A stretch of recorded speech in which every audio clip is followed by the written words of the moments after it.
guys, it's Beauty Chickie and I am back at the Kiss Beauty Studio to show you all how to apply Kiss's new Falscara. When mascara just isn't enough and you love the look of lash extensions but you don't want to deal with strip lashes, don't wait on Kiss Falscara. If you can mascara, you can Falscara. So step 1 is bonding time.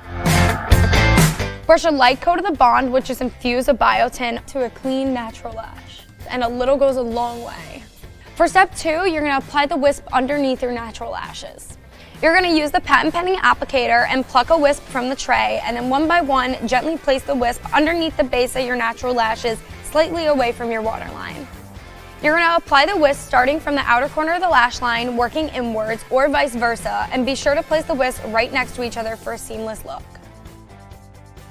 If you need to, you can use the applicator or your fingers to squeeze the wisp against your natural lashes, and this is going to help the wisp adhere for a more secure hold.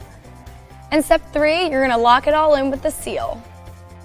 You're going to have a thin coat of the seal which has vitamin E in it under the wisp, and this is going to get rid of any sticky residue and it's going to hold the wisp in place.